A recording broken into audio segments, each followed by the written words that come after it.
المجد للثالوث القدوس المتساوي في الجوار.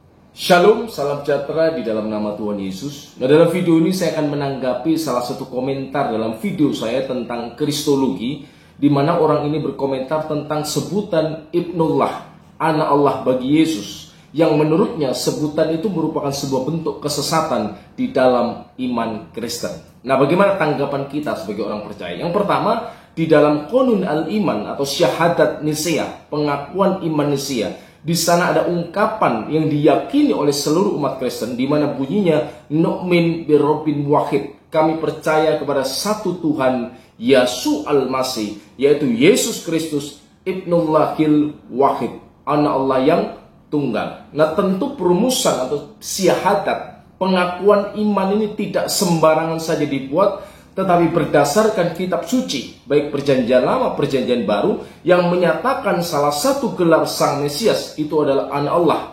Nah, harus diketahui dulu, baik di dalam PN, Al-Ahdul Qadim, ataupun perjanjian baru, Al-Ahdul Jadid, sebutan anak-anak Allah itu sama sekali tidak bermakna fisik. Kalau Anda belajar di dalam perjanjian lama, sebutan anak-anak Allah itu mula-mula dikenakan untuk para malaikat. Misalnya dalam kitab Ayub, di sana para malaikat itu disebut sebagai anak-anak Allah.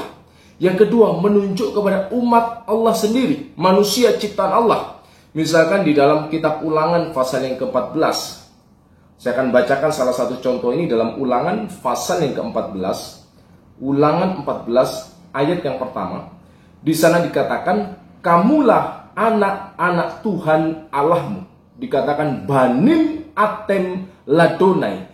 Kamulah banim, anak-anak ladonai, anak-anak Tuhan Allahmu.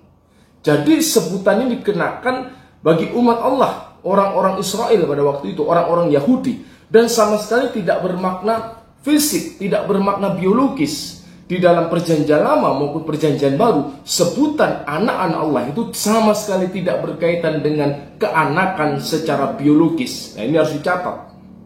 Nah, kemudian harus diketahui pula, sebutan anak-anak Allah secara biologis itu justru ditemui dalam keyakinan kafir di Mekah, di Jazirah Arab. Di sana misalkan ada Al-Latta, Al-Uzza, Al-Manah yang diyakini sebagai anak-anak dari Allah. Nah, karena itulah salah satu latar belakang misalkan surat Al-Ikhlas, ungkapan Qul huwallahu ahad, katakanlah dia Allah yang esa, Allah somad, kepadanya bergantung segala sesuatu, lam yalid walam yulad, dia tidak beranak dan tidak diperanakkan, walam yakul lahu kufuwan ahad, dan tidak ada seorang pun yang serupa, sama, setara dengan dia. Nah, ungkapan lam yalid walam yulad, dia tidak beranak dan tidak diperanakkan, ini pun diyakini, diimani oleh iman Kristen. Memang Allah itu tidak beranak dan tidak diperanakkan dalam zat hakikatnya. Tidak ada itu keyakinan primitif semacam itu.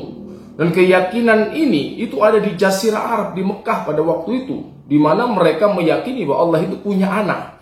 Tetapi kalau Anda belajar baik perjanjian lama maupun perjanjian baru, tidak ada keyakinan bahwa Allah itu punya anak secara biologis. Adapun sebutan anak-anak Allah yang dikenakan untuk umat Allah pada waktu itu bermakna relasi kedekatan, hubungan antara Allah dengan umatnya yang menunjukkan kedekatan. Dia seperti seorang bapa dan umatnya adalah anak-anaknya yang dikasih, dibimbing, dipimpin, dilindunginya. Itulah makna sebutan itu.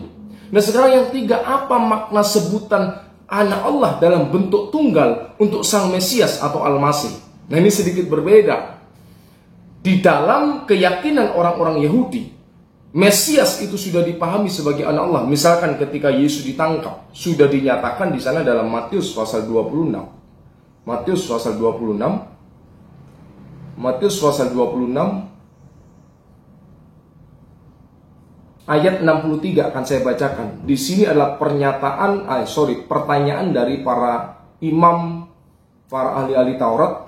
Lalu kata imam besar itu kepada Yesus, demi Allah yang hidup, katakanlah kepada kami, apakah engkau Mesias, anak Allah atau tidak? Nah, di sini kita sudah bisa melihat bahwa bagi orang Yahudi, Mesias itu sudah dikenal dengan gelar Ibnullah atau anak Allah. Dan maknanya bukan biologis, maknanya bukan Allah itu beranak, tetapi ada makna spiritual, makna rohani, keanakan secara rohani. Karena itu kalau Anda mempelajari dalam teks-teks buku-buku teologi berbahasa Arab, di sana dikenal ungkapan yang begitu indah dan luar biasa. Apa makna keanakan Yesus yang bisa kita baca di dalam Yohanes pasal pertama yang ke-18? Yohanes pasal pertama ayat yang ke-18, di sana dikatakan, Yohanes pasal yang pertama 18, tidak seorang pun yang pernah melihat Allah, tetapi anak tunggal Allah. Perhatikan, untuk umat Allah, untuk orang-orang percaya digunakan bentuk jamak anak-anak Allah. Tetapi untuk sang Mesias digunakan ungkapan monogenes, ibnullahil wahid, anak tunggal Allah yang ada di pangkuan Bapa, dialah yang menyatakannya. Nah, ini ungkapan metafora, jangan digambarkan secara harafiah, tetapi ada makna rohania. Makna rohani yang harus diketahui. Apa makna yang pertama? Selain menunjukkan relasi kedekatan antara Allah dengan Yesus sang Mesias, tetapi juga menunjukkan kesamaan hakikat. Karena itu dalam pengakuan iman, inilah buku yang membahas tentang pengakuan iman Kristen di dalam bahasa Arab. Di sana ada ungkapan musawin lil abi fil jauhar, sehakikat dengan sang Bapa dalam zatnya. Nah, karena itu dikatakan dalam Injil Yohanes pasal pertama yang pertama, fil bad'il kanal kalima wal kalimatu kana indallah wa kanal kalimatullah. Pada mulanya adalah firman, firman bersama-sama dengan Allah, dan firman itu adalah Allah. Firman itu sebagai sifat dzatiyah bisa dibedakan dengan zat Allah, tetapi pada saat yang sama ia bukan lain dari zat Allah, karena firman itu bereksistensi, berdiam, dan berasal dan satu di dalam wujud Allah itu sendiri. Itulah maknanya sehakikat. Firman, pikiran Allah, firman atau logos itu merupakan pikiran, ilmu, pengetahuan Allah, itu satu dan berdiam di dalam wujud Allah. Segala ciptaan yang ada ini tidak berasal dan berdiam dari zat Allah, tetapi diciptakan dari yang tidak ada.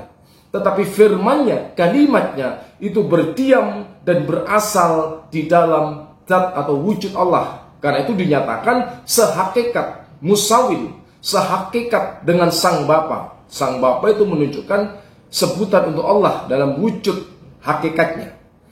Nah, sehingga makna sebutan Yesus anak Allah itu menunjukkan bukan hanya relasi kedekatan, tetapi hakikat yang sama. Kenapa? Karena Yesus itu sang firman.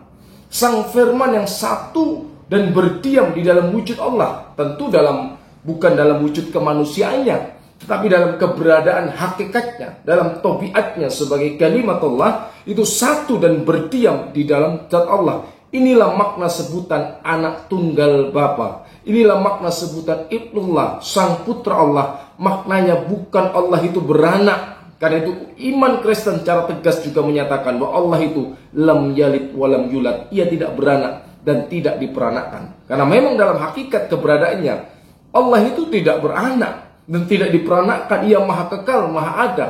Adapun sebutan anak Allah bagi sang firman, Mesias itu menunjuk kesehakikatan bahwa Yesus itu satu dalam hakikatnya dengan Allah, karena ia firman-Nya, kalimatullah yang satu dan berdiam di dalam zat Allah. Nah, karena itu ungkapan anak Allah bagi Yesus itu bukan kesesatan. Seorang pemikir Islam yang bernama Mustafa Mahmud Ayub dalam bukunya Mengurai Konflik Islam Kristen, ia dengan jujur mengatakan orang Kristen sering terkena getahnya tentang sebutan anak-anak Allah ini. Padahal iman Kristen yang sejati tidak pernah meyakini bahwa Allah itu beranak secara biologis. Dan memang sebutan anak tidak harus selalu bermakna biologis. Anda baca ada istilah anak kunci, anak tangga, anak bangsa. Semua makna kiasan, bukan bermakna harafiah.